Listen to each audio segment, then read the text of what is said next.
से तमाम बड़ी खबरें पेश करने की आसान और सिंपल भाषा में सबूत के साथ आपको तमाम खबरें दी जाएंगी। हजरात, इजराइल को हमने मेंटली एक्सेप्ट कर लिया है कि वो तमाम इंटरनेशनल लॉ का उल्लंघन कर सकता है। इजराइल झूठ बोल सकता है और वॉर क्राइम कर सकता है और दुनिया चुपचाप देखेगी, कुछ नहीं कर सकती। ये हमने एक्सेप्ट कर लिया है। इसलिए इजराइल पूरी तरह से हैवानियत पर उतारू है और झूठ फरेब मक्कारी में सबसे आगे इजराइल है। कोई भी यूट्यूबर इस तरह की बातें यूट्यूब पर इजराइल के खिलाफ सीधा नहीं बोल रहा है, न बोल सकता है और न बोल पाएगा। बहुत चालाकी से बचने की कोशिश करता है, क्योंकि आप जानते हैं कि गूगल यूट्यूब का झुकाव भी किधर है। तो ये बोलने के लिए गट्स चाहिए और ये देखने के लिए भी। तो अगर आप हमारे साथ हैं तो सबसे पहले एक काम कीजिए, चैनल को सब्सक्राइब कीजिए, ताकि हमारे चैनल को डिलीट करना और हमारे चैनल के खिलाफ आवाज़ उठाना या कोई कार्रवाई करना यूट्यूब के लिए आसान ना हो, मुश्किल हो। हजरात, बताना चाहूँगा कि एग्रीमेंट हुआ था लेबनान और इजराइल के बीच कि हम 60 दिनों में बाहर निकल जाएंगे लेबनान से। आपको पता है, सीज फायर का 150 से ज़्यादा बार एक तो उल्लंघन किया इजराइल ने, और अब अमेरिका से इजराइल ने कहा है कि सुनो भाई साहब, हम लेबनान की सरजमीन से पीछे नहीं हटेंगे, ना हम लेबनान से बाहर निकलेंगे। यानी जो ग्रेटर इजराइल वाला ख्वाब था इजराइल का, वो पूरा इजराइल कर रहा है, पीछे हट ही नहीं रहा है। रिटन में साइन करके दे भी रहा है कि हाँ हम पीछे हट जाएंगे, हम हमला बंद कर देंगे, सीज फायर हो गया, लेकिन एक भी शर्त इजराइल मान नहीं रहा है और मनमानी कर रहा है। पहली बात। आइए अब मैं आपको सीरिया का अपडेट दूं। इसी तरह से इजराइल सीरिया के अंदर मौजूद है और आपकी पसंदीदा वहां की जो नई सरकार आई है, चूड़ीदार सरकार, याद रखिएगा ये चूड़ीदार सरकार है जो इजराइल को एक्सेप्ट कर रही है। यही तो दिक्कत है। या वहां से शिया सुन्नी समझिए, मसला ये है कि ईरान बर्दाश्त नहीं हुआ किसी को कि भाई सीरिया में ईरान कैसे है, लेकिन इजराइल को बर्दाश्त कर लिया लोगों ने। समझिए, हमारे यहाँ हिंदुस्तान पाकिस्तान में भी मिंबरों से हमेशा से हमने देखा, बचपन में क्या किया है मौलवियों ने, शिया सुन्नी करवाया खूब दबा के। कुरान, अल्लाह, अहले बैत, इनके ही नाम पर, कलमा इलाही के नाम पर, कलमा तैयबा के नाम पर मुसलमानों ने एक होने की नहीं सोची कि सब एक हो जाते हैं। भाई इनका तो काम ही है भड़काना, लड़वाना, इनकी तो रोटी चल रही है। लेकिन ये हमारे मोहल्ले से लेकर इंटरनेशनल लेवल पर है भाई। अब सोचिए, तस्वीर देख लो, ये इजराइल की सेना पहली बार सीरिया के अंदर माउंट हेरमोन पर पूरी तरह से ऑफिशियल पेट्रोलिंग कर रही है।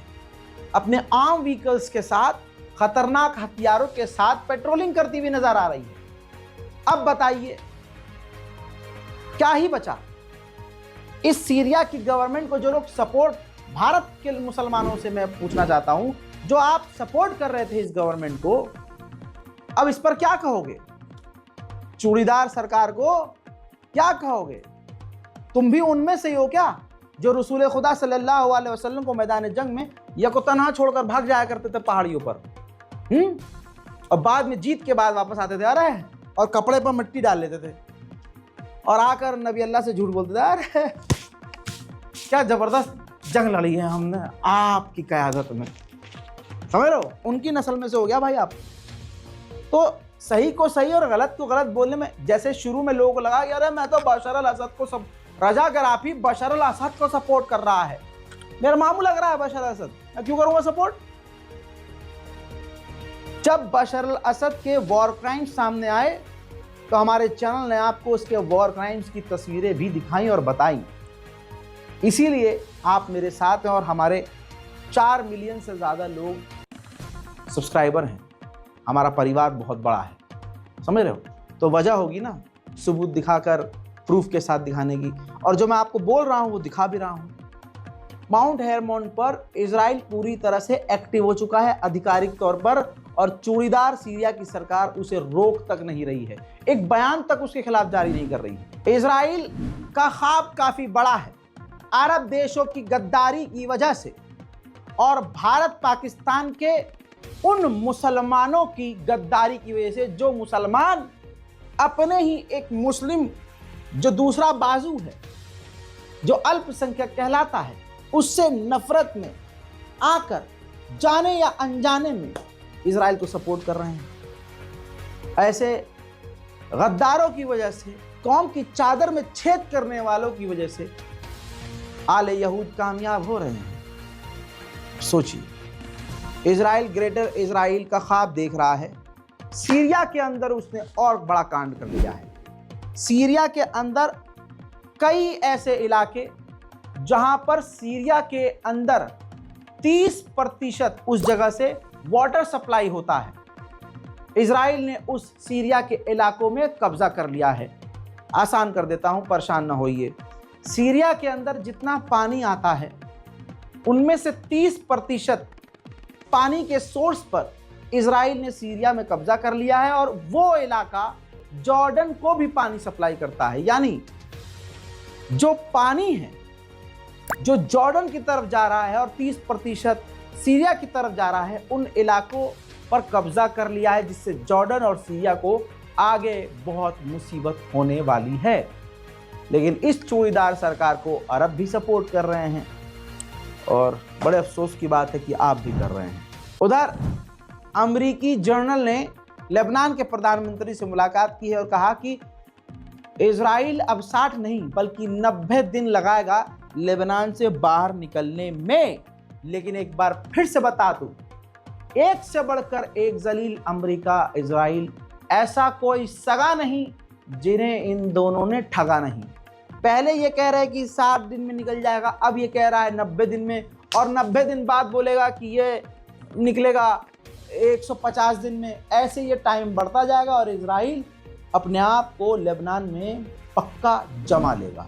अब मैं आपको सबूत दूंगा, ये जरा सबूत देखिए। लेबनान के बिल्कुल विलेज के अंदर, सेंट्रल लेबनान, आम लोगों के घरों के आसपास इजराइल के टैंक नजर आ रहे हैं।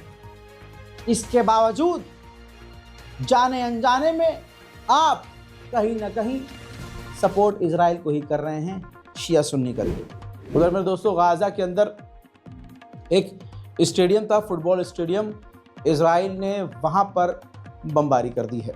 इजराइल गाजा के अंदर जिस तरह के बमों का इस्तेमाल कर रहा है, उसकी इंटेंसिटी देख के लग रहा है कि ये नए तरह के बम हैं, और इजराइल 100%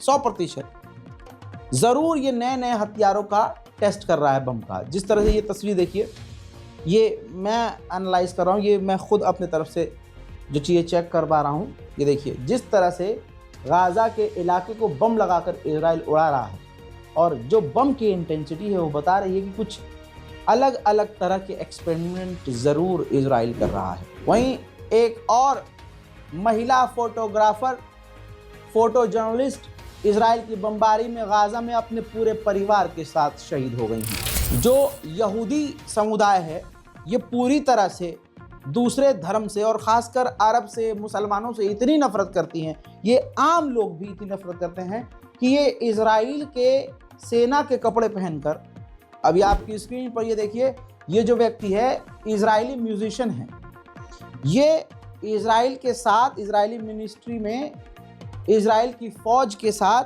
फ़ौजी के कपड़े पहनकर गाजा के अंदर घुसा हुआ है, और वहाँ मिलिट्री के साथ मिलकर तबाही मचा रहा है, और वीडियो खुद रिकॉर्ड करके सोशल मीडिया पर पोस्ट भी कर रहा है। वहीं ज़रा इस तस्वीर को ध्यान से देखिए, गाजा के घरों में इजराइल के सैनिक, घर खाली पड़ा है, पहले लूट लिया गया है, कपड़े तक लूट लिए गए हैं, पैसा लूट लिया गया है, गाजा के इन घर के मालिकों को, परिवार वालों को मार दिया गया है, घर पर बमबारी कर दी गई है। अब बचा क्या?